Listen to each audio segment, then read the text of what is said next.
Good morning and welcome to the DC Court of Appeals. As a general reminder, we ask that you have your cell phones muted or silenced at this time before we start, so it's not to disturb cases this morning. Thank you.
All right.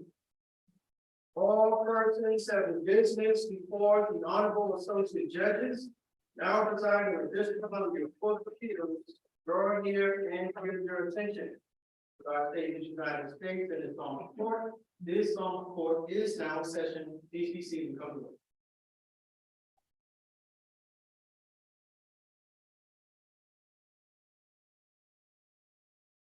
Good morning, everyone, and welcome to the District of Columbia Court of Appeals. We have two cases that are being argued this morning on the regular calendar. And the first one up is 22 CF 887 NIKKO Drake versus United States. Mr. Madden.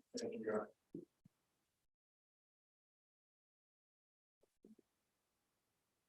Honor, for the record, I'm Mike Madden, representing the appellant in this case, NIKKO Drake. I want to inform the court that I'd like to reserve 5 minutes for rebuttal. I'm not going to go into a long factual dissertation on the case, but the nutshell is the appellant is accused of shooting a young lady, Miss Lloyd, at a nightclub. There was testimony in the case that Mr. NIKKO Drake was at the nightclub. There was testimony that there was a prior fight. There was testimony from one witness who said he saw a struggle outside and saw what he thought was a black gun.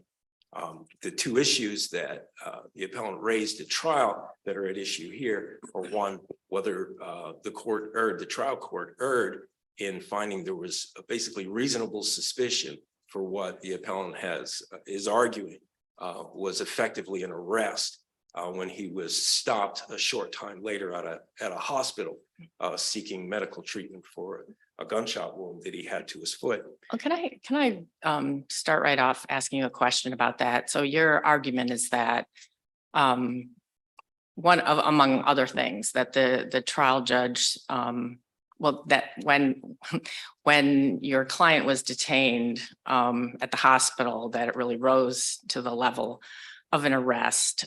So even if there was reasonable suspicion for it, that wasn't enough, and it wasn't justified by probable cause. Is that an accurate statement of your argument? It is, in a nutshell, Your Honor. Okay. And then such that even if it was proper for the court to find after there was a report that the appellant had been identified on a CCTV video later leaving the scene, even with that, and if there was probable cause for an arrest at that point and seizure incident to arrest, that the court erred initially in finding that there was reasonable suspicion for an arrest, and also that what happened rose to the level. okay, so if taking out whether there's probable cause, assume there's probable cause after the officer looks at the body camera footage. For the purpose of argument. Yes, for this question. What is your remedy if the problem is that it was an unreasonable detention under Terry? If it was an unreasonable detention under Terry, the appellant would argue that anything that flowed from that was sort of the fruit of the poisonous tree, as the saying goes, Your Honor, and that absent that error from the trial court, the phone that was seized from him, which produced location evidence and some texts, which are also part of a second argument that we're making, and also clothing seized from the appellant, which was linked forensically via DNA to the complainant, should not have been introduced. And how does that evidence flow from the illegal detention? The argument is, Your Honors, if they had not illegally detained Mr. Drake at the hospital, then they never would have seized the phone, and they never would have seized the clothing from it. But how is that? I mean, if they could have continued to conduct the Terry stop, albeit without handcuffs and moving him until they established probable cause to arrest him, and they only seized the evidence after the arrest or after probable cause was established. Assuming, of course, they had a legal basis for the initial Terry stop. Right, but I think am I wrong that you've conceded that? I'm sorry, Your Honor. I thought you had effectively conceded that they had reasonable suspicion for the initial Terry stop, putting aside handcuffing and moving him. An investigatory stop at the hospital. I do not, Your Honor. If that was the impression I gave in my brief, that's an error. I'm arguing here today two things. One, that that there was not sufficient reasonable suspicion for the initial Terry stop.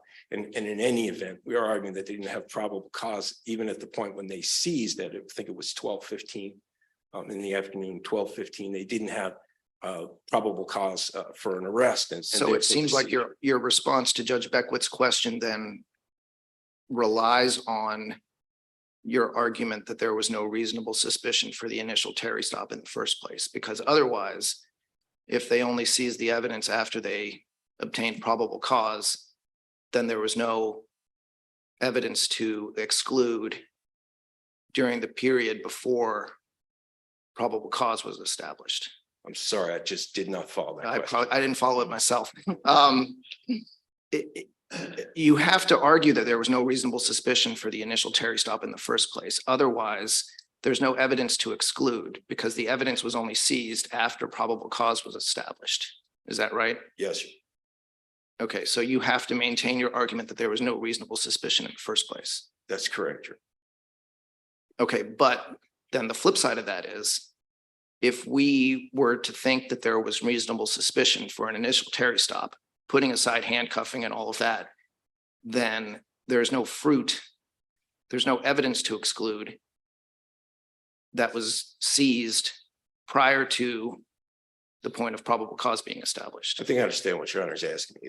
If there's reasonable suspicion for the initial Terry stop, Your Honor is saying there's no evidence to exclude because the evidence was excluded after the point in time where at least the government claims that there was probable cause for an arrest and therefore seizure incident to arrest. Is that correct? Correct. Yeah, we're arguing both though. However. Right, but if we were to rule against you on the first argument, then you've got no fruit to exclude. I mean, would you agree with that? If we disagreed with you, I'm not saying you conceded, but if we were to disagree with you on the reasonable suspicion point, do you agree that there's nothing really to exclude? There's no remedy.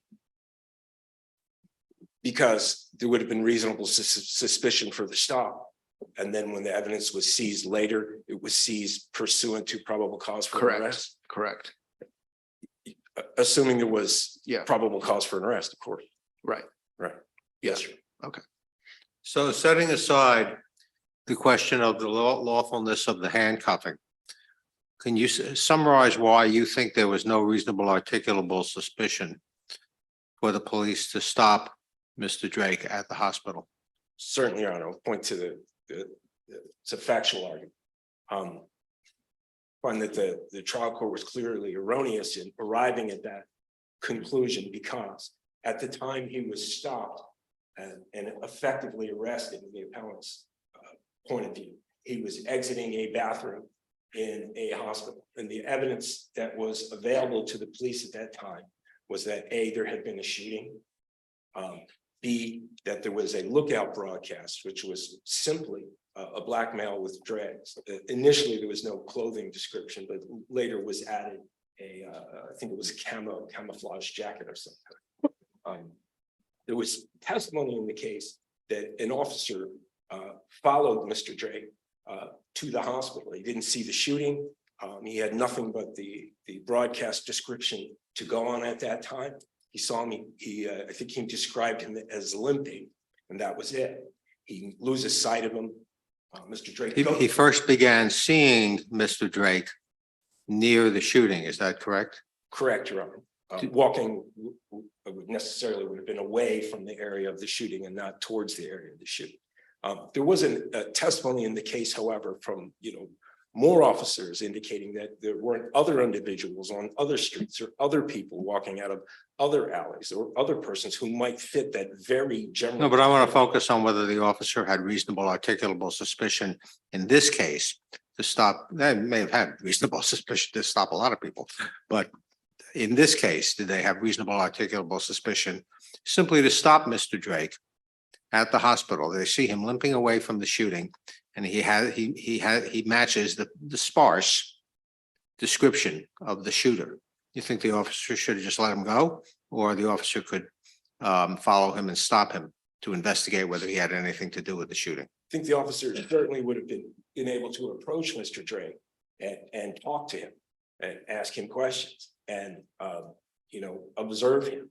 And if anything, based on those observations would have raised reasonable suspicion, then he would have had the right and the ability to Terry stop him, as it were. But all those things you said, stop, I think you said stop him, ask him questions. That is a Terry stop, isn't it? Yes, sir. I'm sorry. I misspoke. Ordering him detained briefly for the purpose of asking questions would be a Terry stop. I meant to indicate he could certainly walk up to him and talk to him. To answer your Honor's question, I do not think, based on the very general description, the fact that he was just in the area and even that he had a limp would have been enough for this officer to Terry stop him, to detain him, like on his way to the hospital. So my answer would be no to that question. And the reason I had mentioned. One further aspect to that. When you say your answer on these facts is no, off top, well, I shouldn't put it that way. Do you have any case law that you would cite to support the proposition that that was not enough for a Terry stop? Other than the case law cited in the brief, no, Your Honor. We have a situation where the officer, again, with this sort of general description of the person, doesn't stop him. He follows him to the hospital, but then does stop him as he's exiting the bathroom. Can I ask you a factual question? You said the description of the coat wasn't in the very initial description, but it was still before the Terry stop. It was Right. right. It was right before, I believe, right before he exited the bathroom. If I'm reading the transcripts correctly, or accurately, I should say, it would have occurred in between the time that the officer first broadcast that he had a suspect and the time that the individual, Mr. Drake, exited the bathroom. So that's true. The camo bubble jacket or whatever it was does factor into the calculus. However, the broadcast description wasn't of the shooter. The broadcast description wasn't the broadcast description was of a suspect leaving the scene, if I remember it correctly, and not from an individual who saw somebody pull out a gun and shoot it.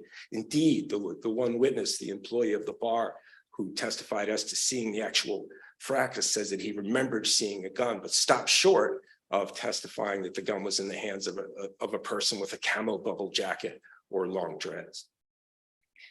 I know you want to take some time for a rebuttal, but do you want to address your second issue before doing so? Yes, Your Honor, if I may brief. The second issue is that the court erred when it admitted under Johnson evidence of the appellant's attempt to purchase a Taurus 9mm handgun some 4 months prior to this event.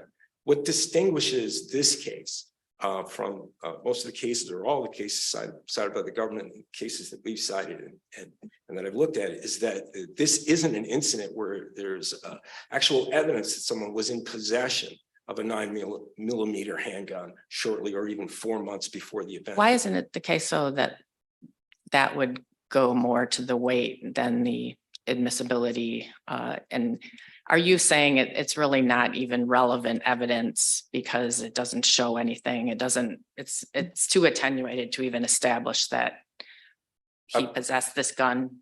I wish I had articulated that myself. That's exactly my argument, Your Honor, for 3 reasons. One, there's no clear evidence they actually had a gun. 2, there's no connection between the purchase of the gun and the incident, except for the testimony of Chris Montoro, the firearms expert, who testified that it would at least be consistent with a 9mm Taurus. And for those 2 reasons, I argue to the court. Wait, what was the actual evidence? Were the ballistics evidence that it was a 9mm? Yeah, And so it is pretty consistent, right? If he's trying to buy a 9mm gun.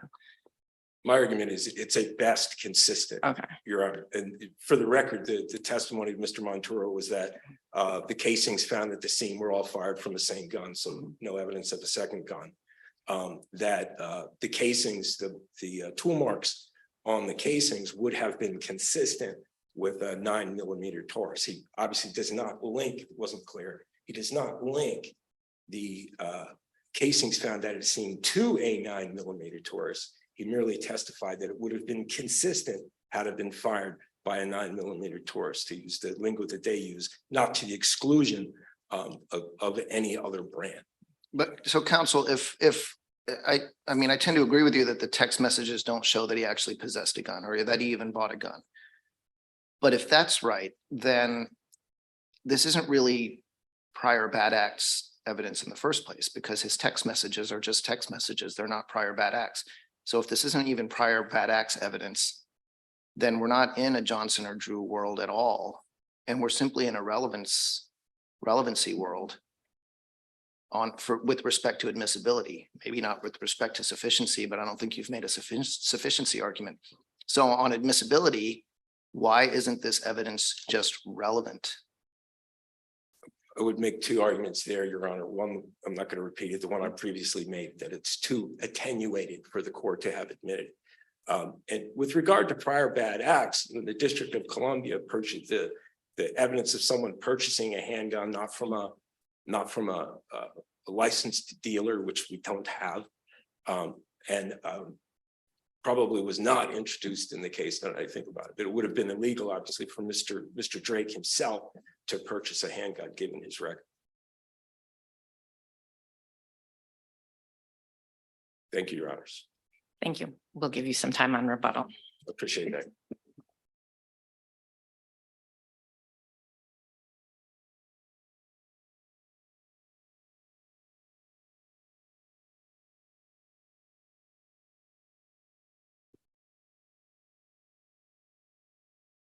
Good morning, and may it please the court, Chim Namso Kalu on behalf of Appellee of the United States.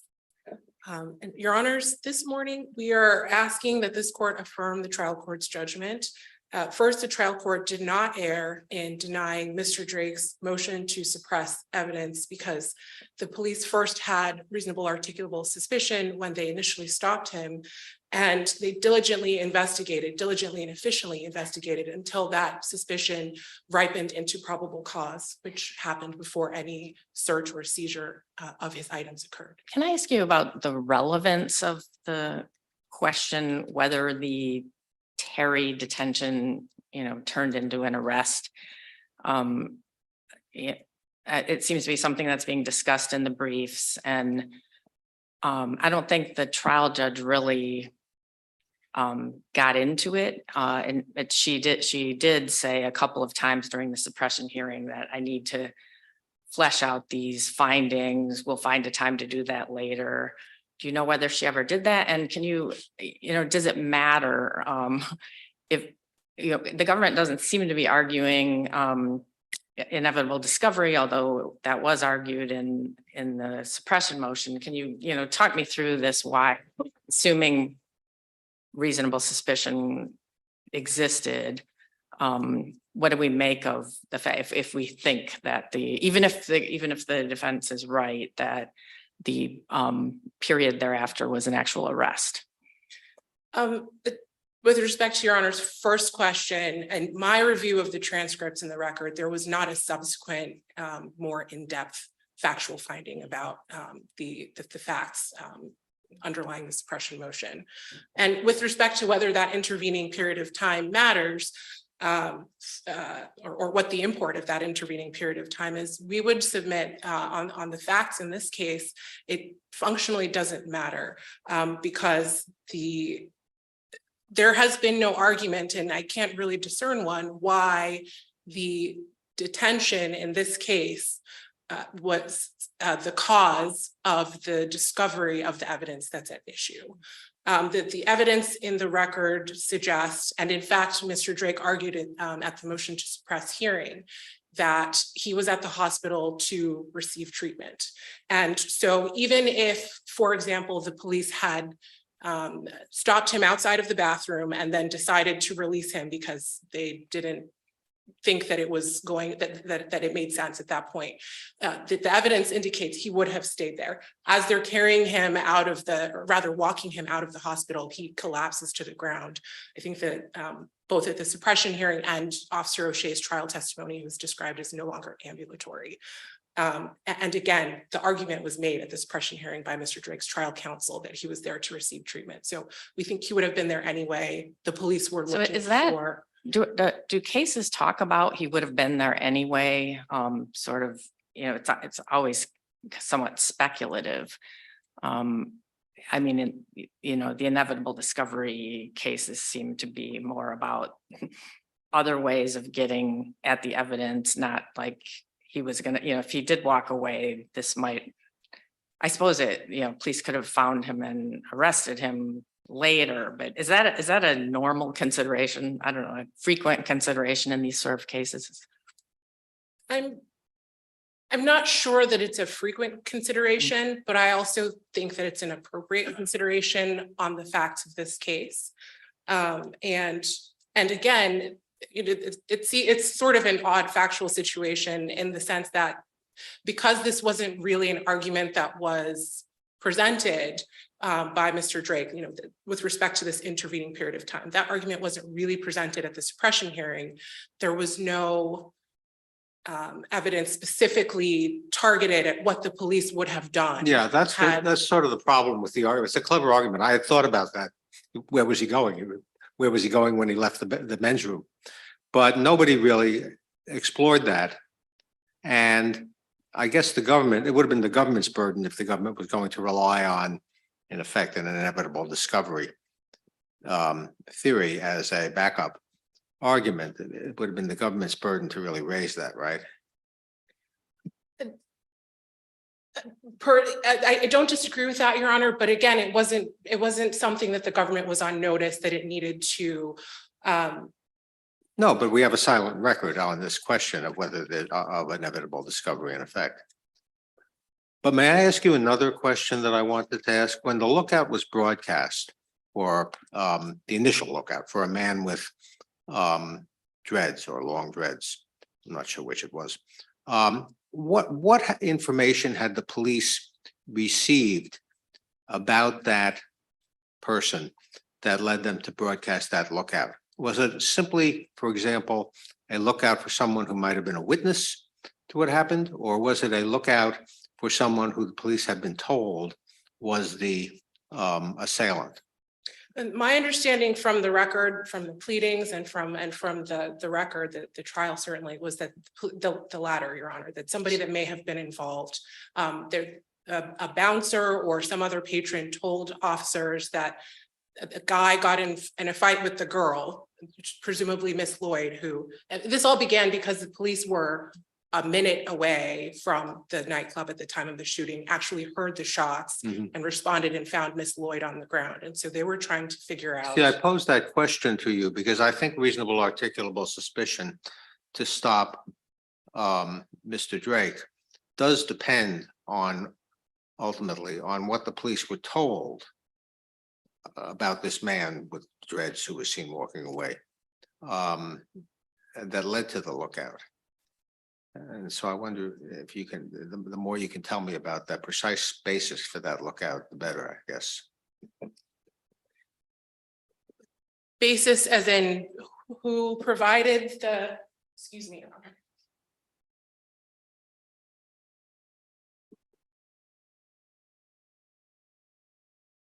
So what I can point the court to is that, and I'm looking again at the pleadings because this is what. Excuse me, I'm sorry. At the pleadings and the motion to suppress. So the first being document 80, Mr. Drake's motion to suppress fruits of arrest. And if you're going by the PDF document that would begin at page 1225.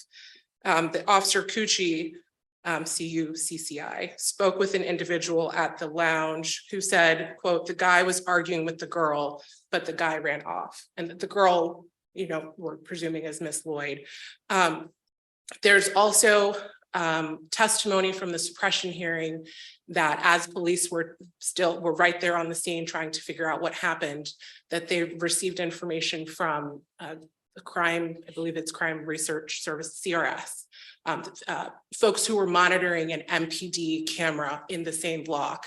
So that was all contributed to the initial flash lookout that was given. That was initially sparse. It was just a race, a gender, and the hairstyle. That later the camouflage jacket was added. It appears from the trial transcript. This, to be transparent, wasn't in the motion to suppress transcript, but it appears from the trial transcript that the information about the camouflage bubble jacket came from the general manager at the club, Jerry Gabis. And that in conjunction, we would submit that provided reasonable articulable suspicion to at least stop Mr. Drake. Didn't the jacket information come after the stop? It came before the stop. Oh, it came before the So stop. Officer Perez saw someone that matched that very, again, general lookout. And he did not engage with Mr. Drake at all. He followed behind him, briefly lost sight of him when he went into the emergency room, asked somebody where he was. And at some point before Mr. Drake came out of the bathroom, heard about the camouflage bubble jacket. Wow. And at that point requested backup. Even at that point, Officer Perez did not engage with Mr. Drake. He waited until there was backup before they stopped him. And of course, when they stopped him, the officers also noticed that he had blood on his Right. clothing, which, yes, further connected him to the incident. Do you think we can consider facts such as what you mentioned about the manager being the source of the follow-up to the lookout? Is that he was the source of the camo bubble jacket? Yeah, our case law is sometimes confusing about what we can look at from the trial. My understanding of this court's case law is if it's undisputed trial testimony, which certainly it is, that this court can consider it. And Mr. Drake has never argued that he was not in fact on scene. So that witness testified and was not crossed on any aspects of the description. Okay. Yes. So we would submit that portion of his testimony is undisputed. Can I ask you a factual and a legal question related to the handcuffing? So it's hard to tell, but my reading is that a pat down of Mr. Drake sort of spanned the handcuffing. In other words, the handcuffing was sort of done in the midst of a pat down. Is that right? My read of the record is that, yes, they were sort of, excuse me, Your Honor. There was a pat down happening and the officers were the way that I read the record is he came out of the bathroom, Mr. Drake came out of the bathroom and officers put him to the wall and handcuffed him. And as they were doing that, began a pat down, which I hope I'm anticipating the court's legal question, we'd submit was reasonable in this situation, given that the lookout was provided in connection with a shooting. And so the officers had reason to think that their suspect might be armed. Right. So I guess the question then is, can handcuffing replace the purpose of a pat down? In other words, if officers had conducted a pat down first and found no weapons, although I think the pat down here was described as a pat down of just the outer clothing, putting that aside, if the officers were reasonably confident that the suspect was unarmed, is handcuffing still justified at that point based on the nature of the crime? Just as an initial response to that question, Judge Schenker, the pat down, I would note, hasn't been challenged in anything that I recall. But as to the substance of your question, I think it still would in this case be justified because, again, Mr. Drake was the suspect in a shooting. He was, as Judge Glickman pointed out, when my friend on the other side was arguing, seen shortly after the shooting. So I believe the testimony was within 3 minutes. Police were not sure where the gun was at that time, if he had dropped it at that point, if it was in his flight path. Yeah, but that's what I guess I'm getting at is when handcuffing is appropriate as part of a Terry stop prior to probable cause. So the idea is the suspect might be armed or dangerous. So handcuffing is appropriate. Of course, the suspect could be swinging his or her fists too. So maybe that's part of it. But if it is known that the suspect is not armed on his or her person at that point, is handcuffing still appropriate as part of a Terry stop? I do think in this particular case, if not generally, it is.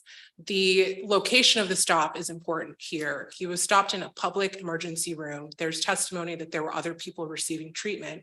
And Your Honor's correct, there was no firearm located on him with that initial pat down.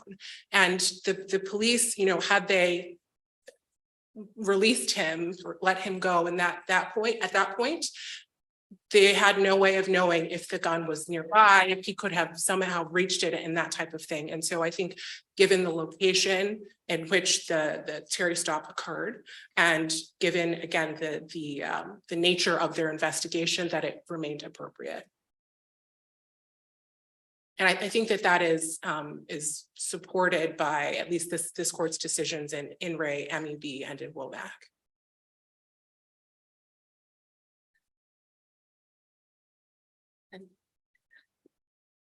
Yes, Your Honor. I was just I didn't know if you were about to wrap up, but I was going to ask you a kind of unrelated procedural question about the body worn camera that was admitted at the suppression hearing and at trial, which I don't think we have, and maybe we've reached out to you, but do you know have any information on whether that has made it to our record? I don't believe it has, Your Honor. The government is able to provide that very quickly to the court. We're happy to do that. If not this week, certainly by the beginning of next week. Thank you. We have. Before you sit down, do you want to address at all the other issue on appeal, the admission of the text messages relating to Mr. Drake's attempt to obtain a handgun? Certainly. We would submit that the evidence, if it is Johnson evidence, I take Judge Schenker's point, but that it was not an abuse of discretion to admit that evidence. It was certainly probative in this case, that the text messages were not long in the past. We're talking about the same caliber of gun that was used in this case to shoot Miss Lloyd. It was the same color. Certainly lots of guns are black, but it's the same color as the gun that was seen by the witness. And there was unchallenged expert testimony, unchallenged in the sense that that Mr. Drake did not fight Mr. Monturo's qualification as an expert. Certainly it crossed him on whether a Taurus fired the actual cartridges. And I would note too, in this case, the government's need for the evidence was high because the gun was never recovered. And the surveillance video showed an altercation, but did not show the actual shooting. Would you remind me, by the way, how did the police obtain those text messages? Those text messages were obtained pursuant to a search warrant for the iPhone that was recovered from Mr. Drake's pockets during the. And what was the premise in the search warrant affidavit for thinking that that evidence of the crime would be found in on the phone? Do you remember? This issue has not been raised on appeal, but I'm just curious. I don't have that information at top of mind, Your Honor. I apologize. Is that the issue that was? It was reconsidered by the trial court. It was the Burns yes. issue. It was reconsidered by the trial court and was not challenged before this court, and so that was not my focus in preparing for argument. Okay. Do you agree with your colleague on the other side that do you maintain your position that this is other bad acts evidence, that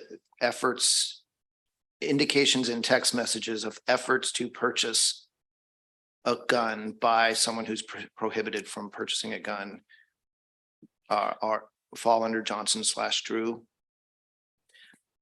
I think that, I mean, certainly that's the position we took in our brief. I'm not intending to back away from that position today, but I do think that it's not incorrect to view this evidence as simply relevant evidence, as in the manner that you suggested, Your Honor, in questioning my friend on the other side. And certainly we're talking about a gun of the same caliber that was used to, there were shell casings recovered that were 9mm shell casings. There's testimony from an expert that the shell casings could have been fired from the same type of gun that was being discussed. And there was some urgency also in the text messages. You know, he wanted to pick it up. Mr. Drake wanted to pick it up right away, and was frustrated in doing that because Is it accurate to say that most of the cases involving this kind of evidence and its admissibility are a little bit more solid on the connection between the defendant actually had the gun, possessed it with, you know, purchased it, whatever it was, you know, are there any cases that have this sort of attenuation here where there's an extra element of speculation tying him to this gun? I think that in this case, certainly the fact that we don't have, for example, a photograph of Mr. Drake holding the gun, I think that would go to the weight of the evidence, not the admissibility of the evidence. In researching for this brief, I didn't find facts exactly like this one, but there are cases where, for example, there are witnesses who just get on the stand and say that they've seen a person with a particular type of gun in the past, and that has been deemed admissible. And so I would argue that it's not the fact that we can't say for certain based on these text messages that he possessed the gun goes to, again, the weight of the evidence. It makes it more likely, however, these text messages rather make it more likely that he possessed the gun used to shoot. Do you think would this evidence still be admissible if it didn't contain any particularities about the type of gun, just a gun? He was trying to purchase a gun. I think that would be a very different case, because without particularities about the type of gun, without the photograph of the gun, presumably an expert wouldn't be able to tie the shell casings to the gun itself. So I think that would be a tougher case, but I don't think that the court needs to decide that question in order to find that these text messages were relevant and admissible under Johnson or simply as relevant evidence. Sorry, one more thing. So you argued harmless error on both issues in your brief. You did just say that the government needed the text message evidence because there was no firearm recovered. Even aside from that point that you made, it seems like without the phone being seized and without the text messages being extracted from the phone, there's really no evidence of any with respect to any of the firearm related counts. So how does that align with your harmless error argument on both issues? When I said the need that the government needed the evidence, I was discussing the elements of Johnson, right? That the need for the evidence is substantial enough that admitting the evidence was appropriate under Johnson. That wasn't an abuse of discretion. But I would disagree that there was not evidence of a firearm being used, given that there was a victim found shot on the scene. There were the shell casings that were found right near her body, both 9mm. An expert certainly could have testified, not necessarily to the type of gun without the text messages, but to the fact that they were consistent with having been fired from the same type of weapon. There also was eyewitness and Jim Coleman, the bouncer, who saw a gun drawn out during the scuffle. And there were jail calls admitted during the trial that suggested that Mr. Drake had asked an individual to pick up and hide the gun. That was the inference that the government argued in any event. And so we would argue that there was certainly ample evidence that a gun was used, even absent any text messages from the cell phone. And if the court has no further questions, again, we would ask that you affirm the trial court's judgment. Thank you very much. Mr. Madden, we will give you 3 minutes on rebuttal. I'd like to address, if I could, two issues that were raised during the government's presentation. And one in particular that the panel had a lot of questions about as to whether it was necessary to handcuff Mr. Drake as he was in the bathroom. The report is that it's a shooting. Certainly there's concern on the officer's part, reasonable concern that a person could be armed. And so they patted him down. But they also handcuffed him even after they obviously knew he didn't have a weapon on him. They did more than that. They searched the bathroom that they was in. It didn't get introduced in the case, but they happened to find some stuff in the bathroom that wasn't introduced, but no weapons. So it would have been clear to these officers that he wasn't armed. At that point, even if the handcuffing and the patting down occurred at the same time, after they patted him down and realized that he didn't have a weapon on him, it would have been inappropriate for these officers to keep him handcuffed. And indeed, well, I guess an argument could be made on either side, whether it would have been right to transport him, but certainly. But what about Ms. Kalu, am I pronouncing that right? Makes the point that in addition to we know there's a shooting, we know a shooting happened, that there's a missing gun, so not necessarily, in addition to a danger of him having it on him, there's a danger of him gaining possession of it. I heard that argument, and I think why it's important to the appellant in this case is because this pat down, this search, this encounter occurred in a very small area. It was as he's stepping outside of a bathroom, which was completely searched. It would have been abundantly clear to the officers, not only that he didn't have a gun on his person, but that he didn't have a gun within his wingspan, if that answers your Honor's question. Suppose we were to agree with you that the handcuffing was inappropriate.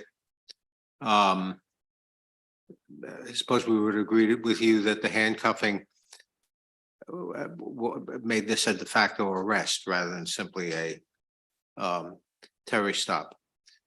What actually is the consequence of that if the handcuffing did not lead and the change in status, if you will, from Terry stop to arrest did not lead to any evidence against Mr. Drake? Had they not handcuffed him, everything would have been the same. So why should we treat the handcuffing, even if it was illegal, a violation of the Fourth Amendment, as significant? I think it's very significant in this case, because if he's handcuffed, if the court agrees with the appellant's argument that elevated this Terry stop to an arrest. Well, maybe, but everything else would have happened even if we just viewed it, even if they had not handcuffed him. They still would have held on to him.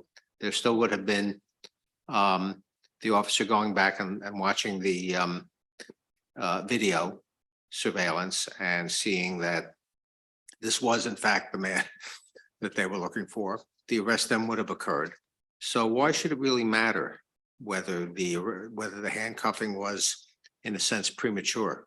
The handcuffing did not have any consequence. I would argue that it did, Your Honor, for two reasons. One, when the officer who arrived at the hospital went back to the crime scene and reviews the CCTV video and identifies Mr. Drake, who they were arguing. But even if they didn't handcuff him, they still would have held him there. Well, the information from that officer was that he was a person leaving the scene, which the initial officer knew. Anyway, it was maybe a block from the scene, exiting an alley. The officer who went back and reviewed the CCTV video does not report to them, because it wasn't in the video, that Mr. Drake had pulled a gun, that he had shot anybody, only that he was the person that they had in custody. Mr. Drake was a person seen leaving the scene from the nightclub. I believe the video was across the street at a different bar. In other words, it wasn't information along the lines. We went back and talked to a witness, and the witness said, "Oh yes, it was Mr. Drake, and here he is on the video, and that person is saying he shot me." It was merely this officer seeing a person leaving the area, as I think I argued in my brief, as any reasonable person would do at the sound of gunshots. Thank you, Your Honors. Thank you very much. Thanks to both parties for your briefing and your arguments today. The case will be submitted. Second case on this morning's calendar is Craig Royal versus DC Office of Employee Appeals, number 22 CV 0220.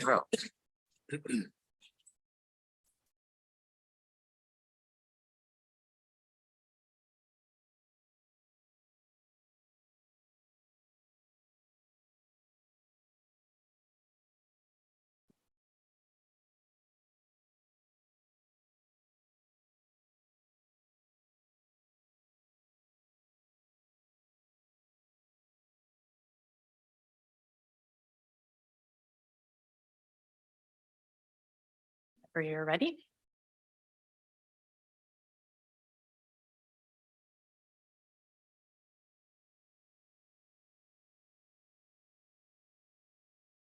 Morning, may it please the court. My name is Daniel Crowley and I represent the appellant Craig Royal. Today's case involves an appeal from an initial decision of the Office of Employee Appeals to sustain a 20-day suspension of former MPD Lieutenant Craig Royal. We contend that OEA made two errors that warrant reversal.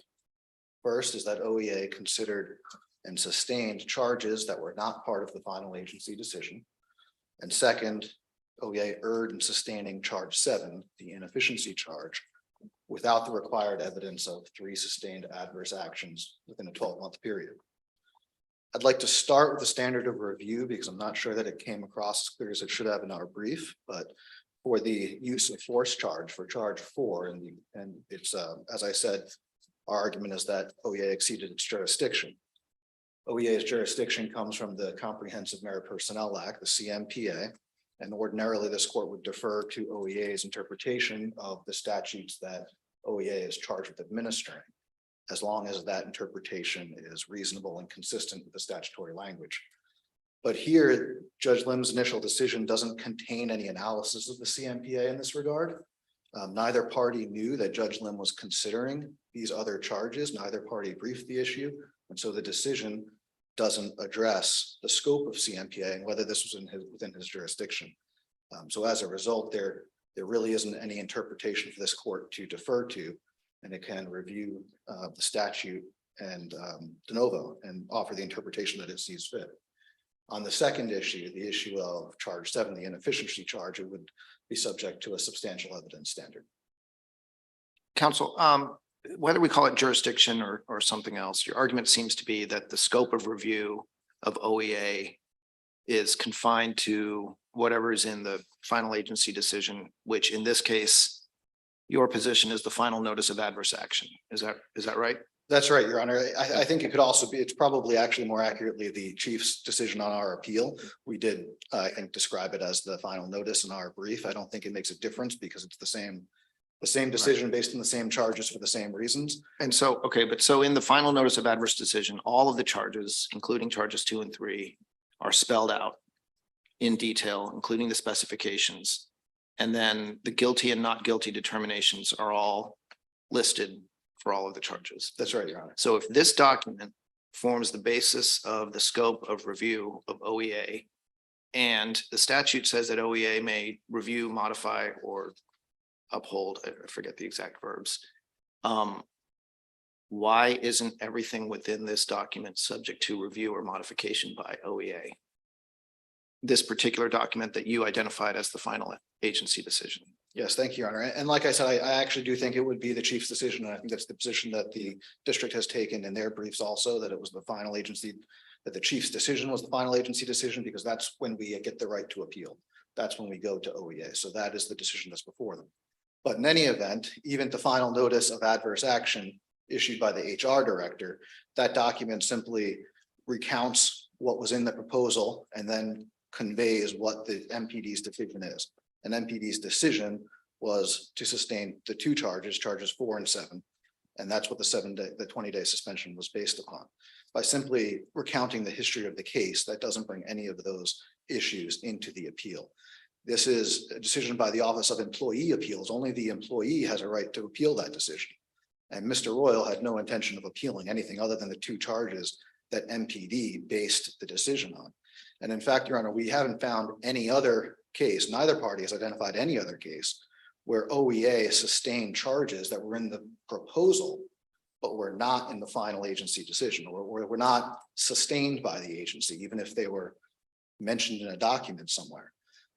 We cite in our brief one decision from the Office of Employee Appeals. It was titled Employee versus MPD, where the chief of police considered 3 charges against an officer, sustained 2 of them. And on appeal, Judge Cannon said that his decision focused on the 2 charges that were sustained.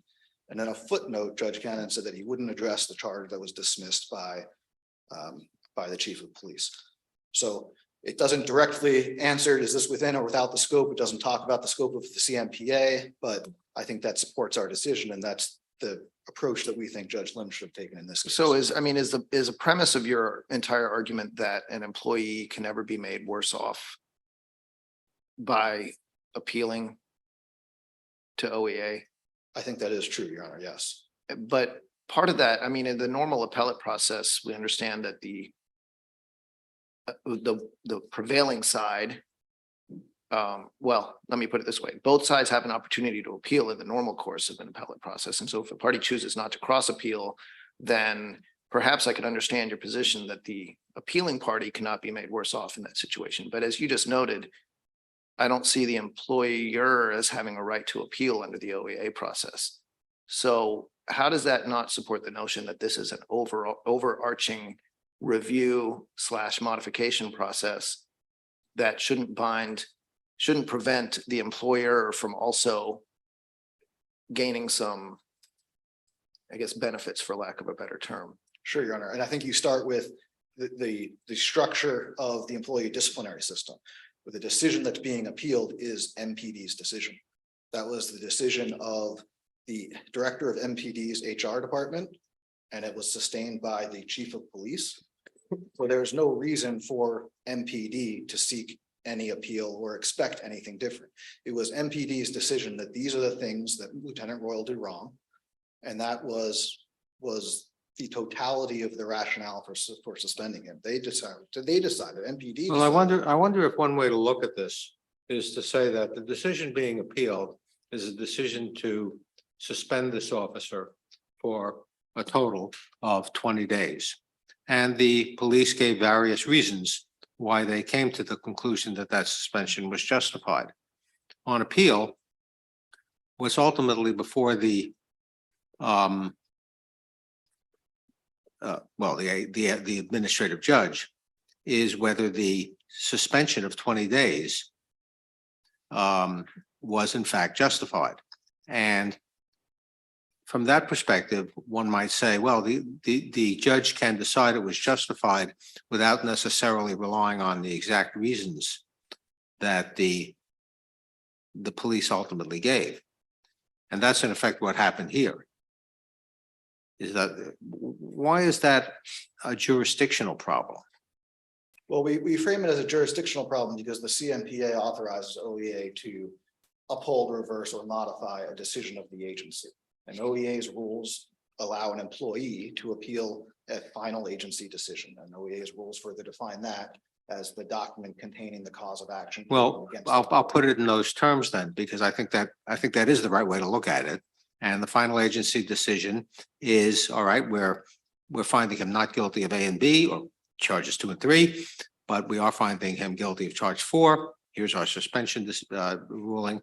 The ALJ says, well, I'm going to modify that final decision. I'm going to find him not guilty of charge 4, but guilty of charges 2 and 3. And that's the decision before me. And I uphold the suspension because I think it's, can be upholding. That sounds like a modification of the decision, of the entire decision that was made by the police department. So it seems like the statute gives the authority to the ALJ to do that. Your Honor, if you were to interpret the phrase modify, the word modify in that way, for one, it would essentially give OEA the authority to discipline employees for reasons that their own employer didn't find them worthy of being disciplined for. But I think you have to look at that statute and it says modify, and modify what? And it's modify the decision of the agency. So in these employment cases, when you get up to an appeal level like OEA, an administrative judge, you might challenge cause, right? There's no evidence to support the charges. You might challenge the sufficiency of the evidence, or you might have some other argument. So the judge can identify the issues in that way, however he wants. And I think that if the court wants to uphold the decision, it can uphold all of the charges. If the OEA does, they can uphold all the charges, sustain the suspension, and the. Well, in this case, it sounds like the ALJ said, look, I find all the facts that the police found.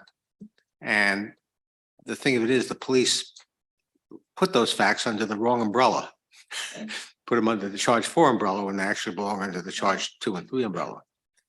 It doesn't sound like such a terrible thing for the ALJ to do. He's focusing only on the facts that were the substance of the charge. And, you know, all he's correcting really is what label to give to those facts. Well, Your Honor, well, to go back for a moment to the modify, what I think that is meant to do is to allow the judge at OEA to sustain one charge and not the other, and look at the penalty and perhaps find a middle ground, instead of saying, well, we don't agree with you 100%, it's all sustained, or we agree with nothing, it's all reversed, or to have to send it back to the agency to consider a new penalty. OEA is allowed to, within those confines, modify the decision in that regard. But to the idea that these are all based on the same facts and they're just different offenses based on the same occurrence, I don't think that's an accurate explanation of what happened here. And I know that that's a big part of the government's brief, but the proposal here can be a little bit difficult to parse the way it's written. But when you look at the general orders, the report produced by the adverse action panel, the HR director's decision, the chief of police's decision, it becomes clear what the charges were, right? And charge 2 from MPD's perspective was the unjustified use of force charge. And they cited a general order that prohibits using non-lethal force. It was the OC spray general order to disperse a crowd unless certain circumstances are present. Charge 3 was for the violation of the use of force continuum. And the allegation was that he didn't go through the proper analysis to reach the minimum force necessary to meet the charge. And both of those, MPD decided to not sustain, that he did go through the use of force continuum, that he used the appropriate amount of force. And for the unjustified use of force claim, MPD found that he had reasonably feared for his safety, and that was a justification for using force. They sustained the escalation of the conflict charge number 4. And the basis for that was that they found that he should have called the police and stayed inside, that he moved his car to try to block the exit, and that he confronted the men when he had the interaction with them. What he should have done is just stay inside and not be involved. And the crux of that argument then is that he escalated the situation to the point where use of force became necessary, but he then followed the use of force policies correctly. And what Judge Lynn did was the opposite. He found that Lieutenant Royal did not escalate, but that he violated the use of force policies when he used his OC spray. And I'm the sorry, I reason- don't mean to interrupt, but does it undermine your position a little bit? That the ALJ is authorized by statute to take additional evidence and did so in this case. No, Your Honor, because that evidence is still limited to the charges and the issues that are rightly before the judge. We can't have a situation where the MPD decides to punish someone, OEA holds a hearing, and at the end of the hearing, the ALJ gets to decide what charges to apply.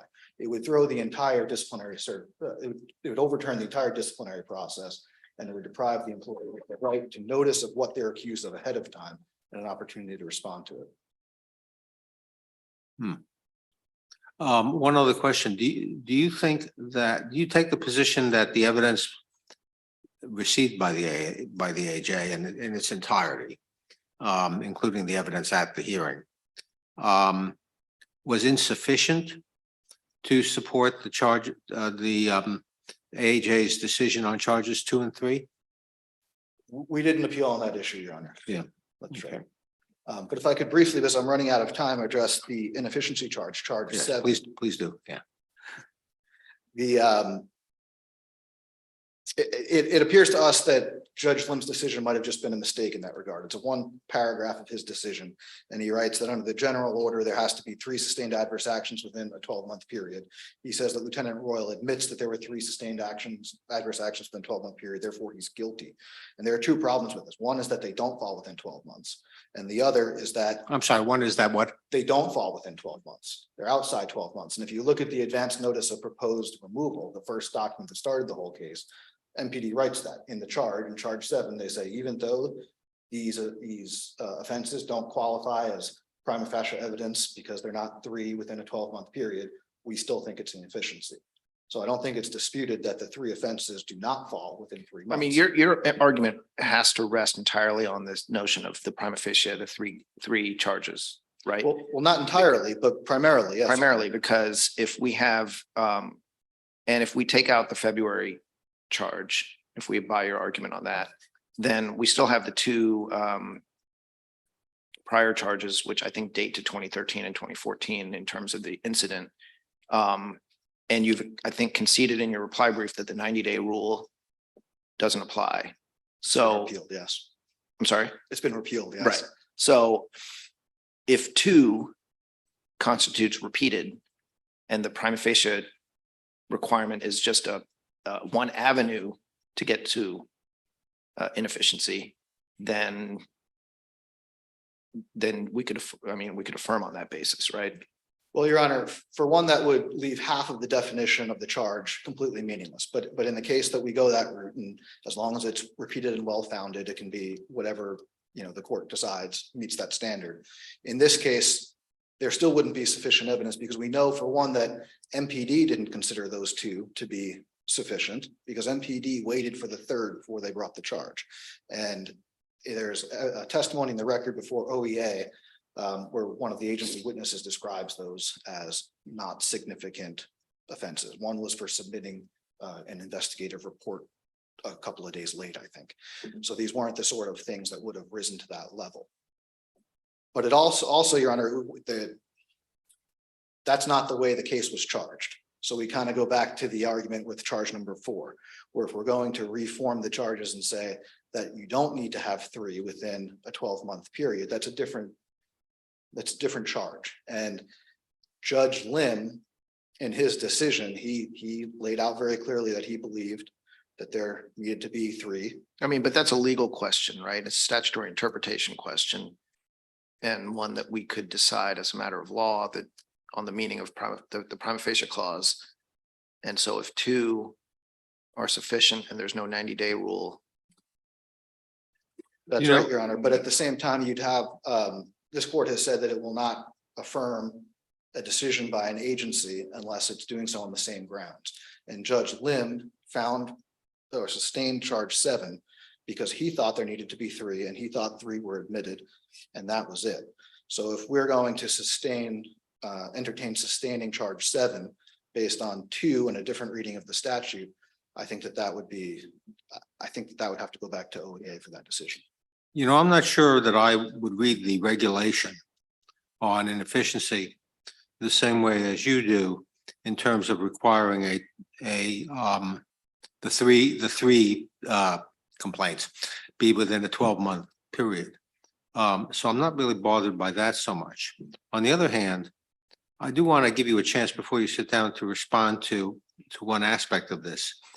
To me, there is a real problem with Judge Lim's determination on charge 7, because Judge Lim says that Judge Lim relies on the complaint or complaints about the officer's conduct in the February 15th incident. And Judge Lim relies on those complaints even after finding as a fact that the complaints are not meritorious and acquitting. So it's very hard for me to see how those complaints about the February 2015 incident can be deemed well-founded complaints.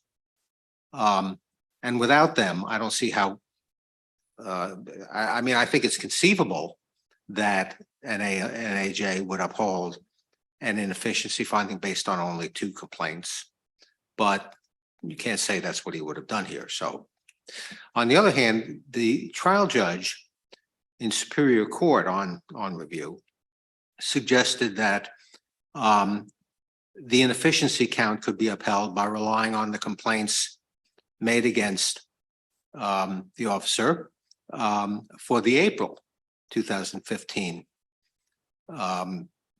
incident, which were clearly sustained.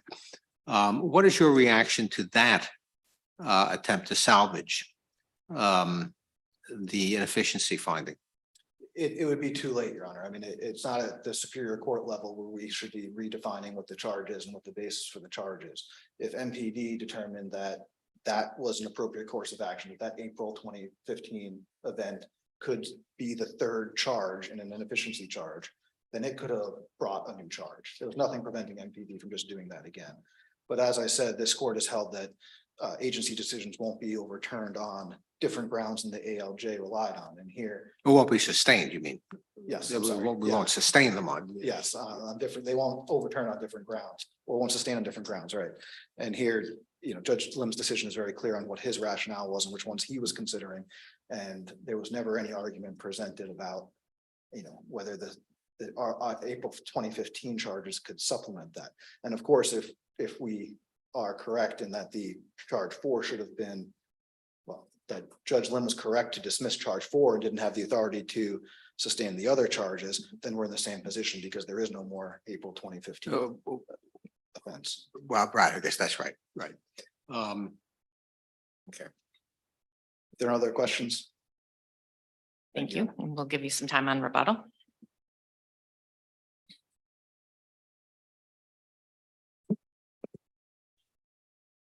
Good morning, and may it please the court, Alex Famelli for the Metropolitan Police Department. When an MPD officer aggrieved by a suspension or removal appeals to the Office of Employee Appeals in 2024, he receives a new de novo hearing. This is the same kind of hearing that non-union MPD leadership received at the time of the hearing we're dealing with here. No one disputes this. In fact, nowhere in my adversary's brief, to the best of my recollection, is there even a suggestion that substantial evidence review would apply to any part of this case. The de novo position, as we understand it, goes entirely unchallenged. That the hearing occurs fully from scratch, meanwhile, is widely understood in the sense of actual OEA practice. Under the new CBA, there is no provision for record review. And so all members of service are confronted with the charges essentially in the notice of proposed adverse action. New factual determinations are reached. The practice is grounded in OEA's legal and regulatory authority to conduct a de novo hearing. The DC Code, as your honors have pointed out, permits OEA to implement practicable or desirable procedures and to uphold, reverse, or modify a decision.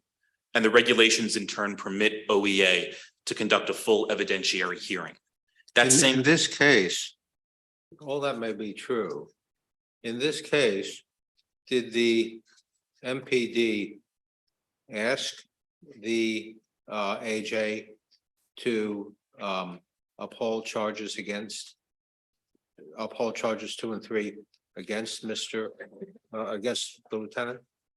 As I read the briefing, which was commenced by the lieutenant's own briefing, which referenced charges 4 and 7 specifically. Right, and in response, That's right. did the MPD say, well, actually, we think he was guilty of charges 2 and 3, so in a de novo hearing, why don't you consider those as well? No, you're correct, Your Honor. In the paper filing. I mean, one concern I have, and the way I've been thinking about this case, and I'd like to hear your response to, Sure. is that I'm prepared to accept that the AJ had jurisdiction, the OA, the Office of Employee Appeals had jurisdiction to consider charges 2 and 3. But I think notice to the lieutenant, notice to Mr. Lieutenant Royal, and for that matter, notice to the MPD that would occur was lacking here, was insufficient. And indeed, nobody, as I understand it, in the entire proceeding before the OEA ever argued or raised, well, AJ Lim find him guilty or not guilty of charges 2 and 3. So to me, there's not so much a jurisdictional issue as it can be said there is a notice issue. Now, I think your answer to the notice question tends to be, well, it's harmless error, essentially, is what was he going to say? But I'm interested in hearing what your reaction to that is. Sure. I suppose I have something in the range of 2.5 answers to that. First of all, just to make the entirely straightforward point, which may not be determinative to Your Honor, but the term, it's not raised as a due process complaint on appeal. That's not the sort of type of claim that we Whether it really is due process or not, who knows? I don't know, but there's a notice question. Sure, but in terms of directly dealing with the facts as to notice, 2 answers. The first thing is in the pre-hearing notice, the order in which Judge Lim set out the terms of the appeal. The first issue to be decided before OEA is whether, and I have this almost verbatim, issue number one is listed as whether the lieutenant is guilty of the charges with which he or she was charged. It says he or she because it's essentially the same form, the same notice that is provided to all complainants in hearings before OEA.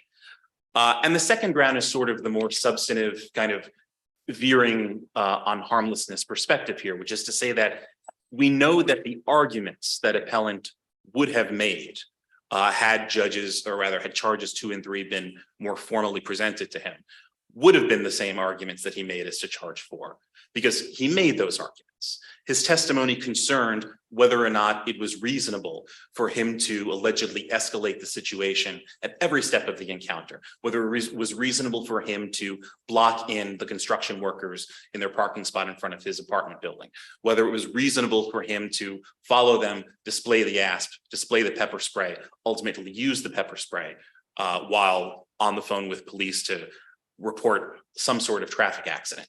Is it the case? I think it's the case that there's no appeal unless the officer appeals, right? So is there an argument to be made that there's a disincentive to seek review under your view of, you know, how broad the review is going to be, or you just think that's what it is and everybody knows that? I mean, I think I take Judge Shanker's point that the absence of a cross appeal right, sort of suggests that there's no other means by which the government would be better situated when they were originally. I think the court can go either of 2 directions on this question. Obviously, if this is a genuinely de novo hearing, then there is no statutory concern about a lieutenant being worse off than he was after his proceeding exited MPD. But of course, we're dealing with a situation here, as Judge Lippman pointed out, where the sentence is, or I should say the suspension, is exactly the same as what it was. It was 20 days total. It was 10 days on the inefficiency. It was an aggregate of 10 days for the charges that related to this April 2015 encounter. And so in that respect, we don't have to worry about whether this lieutenant would have been worse off had he not taken the appeal. It is, of course, our position that based on the nature of the hearing, the court can and very well should go further than that. But I would also note that as a practical matter, there's a new regime under the new CBA. Discipline has been taken out of the process. There's no more reference to record review. There's no more reliance on Pinkard. And so we're dealing with rank and file members of all levels, in fact, who will be going before these panels from scratch. Putting that aside, Sure. that's perspective only, I guess. One question I want to press you on what you've said about, all the arguments having been made that he would have made. Yes. With regard to charge 2, charge 2 has to do with prohibits officers from using this OC spray, except under certain circumstances, unless the crowds are, committing acts of disobedience that endanger public safety and security. The AJ found Lieutenant Royal guilty of charge 2 based on the failure to give verbal warnings and the failure to apply or adhere to the what do they call it? The use of the continuum, the force continuum. And those are not grounds they may have been grounds for charges 3 and 4, sort of spread among them. But those are not grounds for charge 2 or the specification or the way in which charge 2 was specified. So that led me to wonder whether, charge 2 can even be sustained, and whether it is fair to, whether it was appropriate for the AJ to find a violation of charge 2 based on no argument by anybody that charge 2 is violated in that fashion, and combine that with the non-sustaining of charge 4. You see what I'm getting at? See, charge 3, I think, overlaps so closely with charge 4 that probably stands to me in terms of sufficiency of the evidence. But I do have this question about charge 2. I think I follow what the court is saying. Part of what's going on here, of course, is that the general orders are in fact general. They use quite general language. And charge 2 references using unnecessary and wanton force in arresting or imprisoning any person or being discourteous. There's a suggestion, even in the AJ's reference to charge 2, that his analysis of it, including that charge, extended all the way back to the blocking in of the relevant truck. Well, he evidently did do it that way, right? But whether that's appropriate, you know, when that wasn't the basis for charge 2, as alleged by the, you know. Well, sure. I mean, the specifications do reference the use of force and the OC spray specifically. What they actually reference, though, is the finding by the use of force board that the force was not justified. That finding, in turn, in fact, is very much grounded in the entirety of the process. In fact, as far as I can remember, at every single level of review here, and this goes all the way back to the use of force board, as well as the internal affairs investigation, MPD adverse action panel, letter from the chief of police. At every level, we have fact finders who are putting the insubordination as to the orders about the use of force and sort of the inappropriateness of the lieutenant's behavior in the context of every step of the interaction. And the use of force board did take the analysis back to sort of the actions of instigating a conflict. And even with respect to failing to identify himself as an officer, that's something whose application applies just as well to the very beginning of the interaction as it does to the very last moments of it.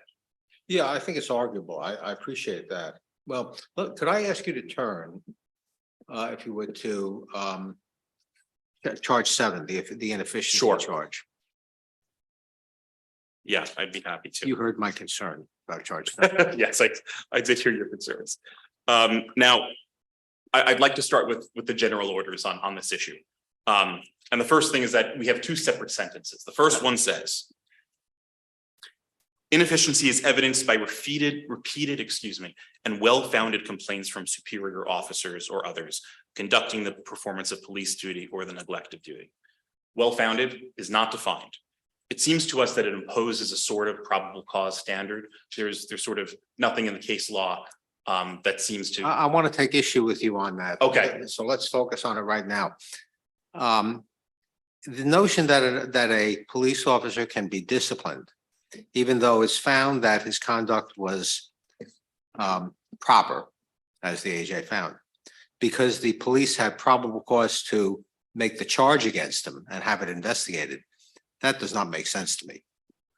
Probable cause does not mean the officer in fact did anything wrong, and the notion he can be disciplined because there were grounds to investigate whether he did something wrong and have a trial, that does not sound right to me. There is a response to that precise issue. I mean, let me just add one thing. Oh, sure. I can imagine certain situations where the complaint is well-founded and yet the particular charge is not sustained. But that's not what we're talking, you know, some other charge should be, but that's not what we're talking about here. There is a response to that issue that the AJ heard in the testimony of the internal affairs officer who testified at the hearing. And that testimony was to the effect that the issue of inefficiency and whether a complaint is well-founded is separate and distinct from the issue of whether it actually results in the charges being sustained. It's our understanding based on the context. So I agree with that. There can be well-founded complaints that never result in charges being, actually brought, but they can still be relevant and, Yes. and support a claim for inefficiency. But here, the finding by the AJ, he credits the lieutenant's testimony, and the AJ in effect is saying those complaints were not well founded. I don't read it that way. I know that the AJ says And in that. fact, he never finds, all he says is there were 3 complaints. He never actually finds, I could actually ask you, where is the substantive evidence in the record that they were well founded? The AJ never finds that there were well founded complaints. He just says there were 3 complaints. To the best of my recollection, what the AJ says is that he finds that there was no domestic violence that occurred as to the There was no- February 2015 there was, complaint. But I still think that leaves quite a bit of room for complaint on that subject to be well founded. And I say that not purely based on theory, but based on the fact that 2 arrests occurred as a result of these allegations. One of these arrests ended up being no papered by the U.S. Attorney's Office. The other one was eventually dismissed. I don't want to speculate for the reasons why, but it happened during what I might call the pendency of the prosecution rather than sort of an immediate rejection of the case as it came in. So that sort of, obviously we have fact finders analyzing these cases from a criminal perspective. We're finding that there was enough to go forward with these charges. We know that.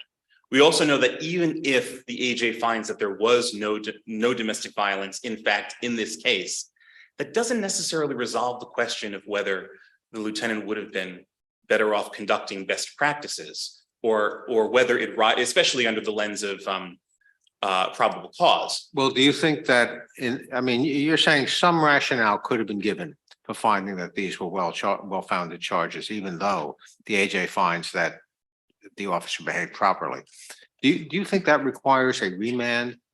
I mean, at best, it would seem to me, putting aside what the Superior Court judge said, at best, it would seem to me that what you're saying is that the reasons given by the AJ are not sufficient to support the conclusion, but there was sufficient evidence to justify that conclusion if the AJ credited it and depending on how the AJ evaluated it. And maybe that would lead to a remand for the AJ to address this question. Is that what you think is appropriate?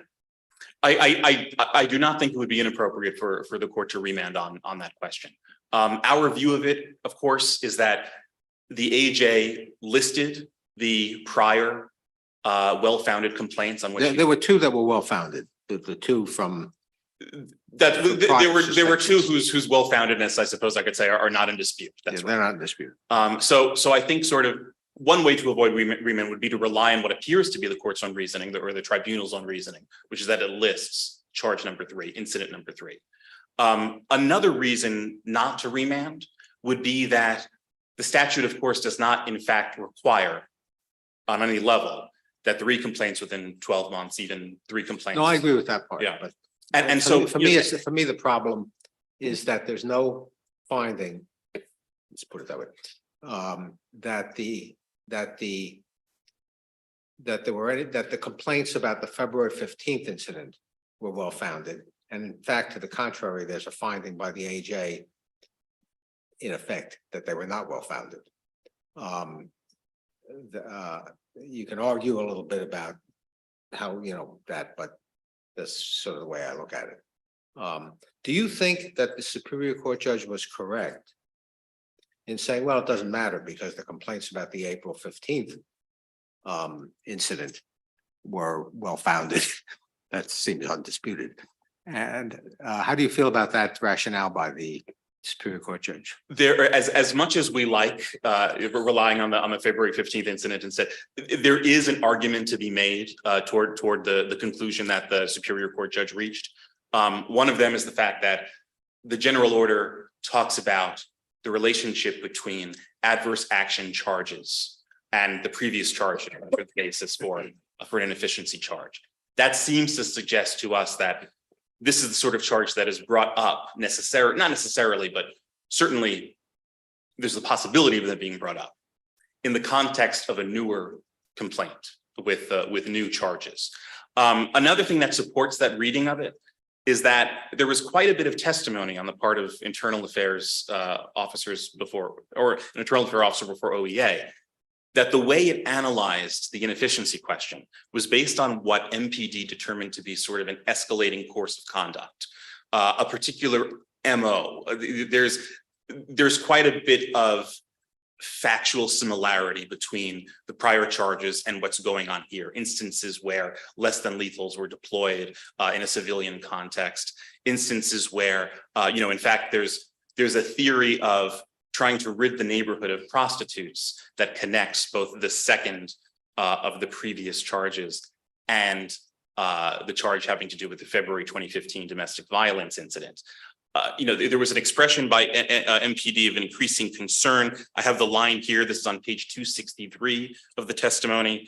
I was concerned that based on the various incidents that he was involved in, these incidents were starting to be escalated, and we don't really want to see anybody to be injured or hurt. So, obviously there are different ways that the court can sort of theorize the 2 or the 3 or the 4 incidents that make up the inefficiency charge. Certainly to MPD, there was an assessment that things were getting worse and something needed to be done. But I mean, so if we were to agree that only 2 instances are required, but the AJ proceeded on the assumption that 3 were required, then, and maybe you don't agree with that premise, but then how do we know that the AJ would have upheld the 10-day suspension if it had relied solely on the 2, the 2013 and 2014 incidents? Right. I accepting the premises of the question, Judge Shanker. If the court finds that it wasn't clear that the panel was relying on, that OEA wasn't relying on all 3, then yes, I think that would counsel toward remand. And do you question the premise that the AJ believed that 3 prior incidents within 12 months were required? No, the AJ heard testimony to the entirely opposite effect from MPD, several pages worth of it. And no, I mean, there's no suggestion, specifically MPD told the AJ that they actually look back for 3 years, just as a matter of general practice, that they don't interpret the 12 months to be sort of an entry date to being able to bring an inefficiency charge. So, based on the evidence that was before him, the only plausible basis for interpreting that charge would be that it can be contextually brought, even if you don't have the 3 or the 3 within 12 months. Unless there are further questions, I'm happy to rest there and urge the court to affirm, or in the alternative, to remand as to certain sub questions we've discussed here this morning. Thank you very Thank much. you. Mr. Crowley, we will give you 3 minutes. Thank you, Your Honor. There are 3 brief points that I'd like to make, and I'm going to begin with the idea that it is widely understood that OEA's reviews are de novo and they hear evidence, and that means that they can take all of these cases, and that's that neither party has found a single case where this has happened before. In all of OEA's cases, where they have sustained a charge that was in a proposal, which is just a lower level employee suggesting here are some things the person might have done wrong before the employee has an opportunity to respond to it. We've never found any case where an OEA judge sustained one of those that the agency itself hadn't sustained, because the agency is the one who decides how to discipline the employee.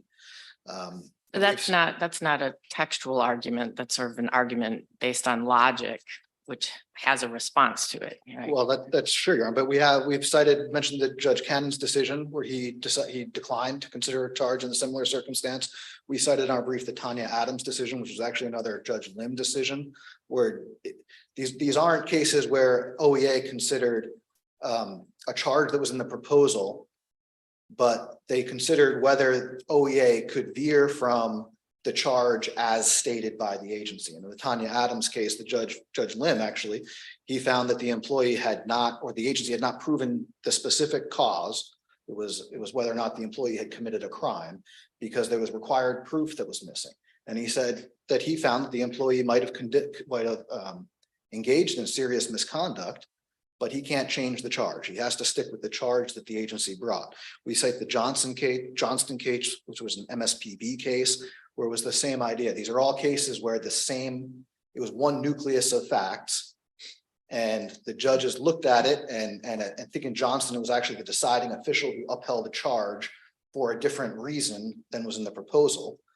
And the MSPB said, you can't do that. You have to stick to the charge as it's alleged. It was the same facts, but it was a different interpretation of the charge. And we also cite this court's decision in Frost, where OEA had upheld a charge, the same charge that was levied against the officer, but interpreted it differently, applied a different meaning to the language of the charge. And this court questioned whether or not OEA had the authority to do that, and then reversed on other grounds, didn't answer the question. So we don't have a complete answer on that, but these are all cases where courts looked at similar situations where a judge or a deciding official had sustained a charge for a different reason and said you can't do that, or at least questioned whether you could do that. Another issue that I wanted to get to was charge number 7 and whether or not the second sentence of the inefficiency definition qualifies the first. And I think it has to, for all the reasons that Judge Glickman has identified, because if the second sentence is meaningless, then the agency can just go forward and punish employees for complaints that were made that were turned out to be false. And that would be, frankly, an absurd result. And the last point that I'd like to address is the notice, the due process issue. And we did raise a due process argument. We didn't break it out as a separate argument, but we reference it starting on page 12 of our brief. And there's this idea that these charges are all based on the same facts. And I think it's important to understand that they're not. Charge 2 was, well, I think Judge Lim switched 2 and 3. And that's why we have use of force continuum in one is discussed as 3, and in the other it's discussed as charge 2. But there's the use of force continuum violation where Judge Lim found that Lieutenant Royal violated the use of force continuum because he didn't announce himself as a police officer and he didn't give verbal warnings before deploying the OC spray. Well, the use of force continuum isn't a defined set of steps that you have to take in every case. It's considerations that the officer must consider the facts of the case to decide what level of force is necessary. So had we known that was being addressed, that's what we would have focused on at the hearing, whether or not the response that Lieutenant Royal made was the least effective means necessary. And some things that we would have talked about was, for Wasn't the I may be misremembering, wasn't the use of force continuum issue part of the charge for determination by the MPD? No, Your Honor. Charge 4 for the MPD was about escalating, and it seems sort of I similar. thought I remembered that they discussed the continuum of force in that. I mean, my charges are wrong. The charges, especially if you look at the proposal, they're difficult to parse, and there are some words that appear in multiple of them that can be confusing. But that's why I say if you look at the various decisions that were made by MPD along the way, they sort of clarify what they are. But the crux of Judge Lim's decision on the use of force continuum was that Officer Royal didn't identify himself as a police officer and that he didn't give verbal warnings. Well, there's evidence in the record before the adverse action panel that others around warned the men that Lieutenant Royal was a police officer. So they knew that. And they didn't approach him in the aggressive manner until he was already on the phone with 911. So we might have argued, might have put on evidence about whether or not that would have been an appropriate intermediary response before using the OC spray, because the men already knew that, because they approached him when he was on the phone with police and calling for police. For charge 3, which was the unjustified use of charge claim, I think it was actually charged originally as the understanding that Lieutenant Royal used mace to disperse the crowd. And there's a regulation that says you can only use the OC spray to disperse a crowd if they're being disobedient and it threatens public safety. And what Judge Lim said was that he had no authority to deploy the OC spray because he had no authority to detain the men. And that wasn't something that anybody was talking about at this hearing. And if we had, we would have gone through the facts on that a little bit more clearly, perhaps. I mean, Lieutenant Royal blocked the exit to his parking lot with a van so that the men could not take their van and leave. He didn't stop the men from leaving. In fact, they did leave and they drove around the van. And the use of OC spray did not occur until the men came back to him while he was on the phone with 911. So he didn't deploy the OC spray while trying to detain the men. He deployed the OC spray while calling the police, and he's heard in the 911 call saying, stop, back away, back away, back away. And he sprayed the OC spray and then ran back to his apartment. So the idea that you can, it's not the case that you can only use OC spray when trying to detain somebody, nor is it the case that that's our legal justification for using it in this case. But none of that was, we didn't know that any of that was being considered. So we didn't have an opportunity to argue any of that. There are no further questions, Your Honor. Thank you very Thank much. you. Thanks, Mr. Crowley and Mr. Fumelli for your arguments today. The case will be submitted. We are adjourned.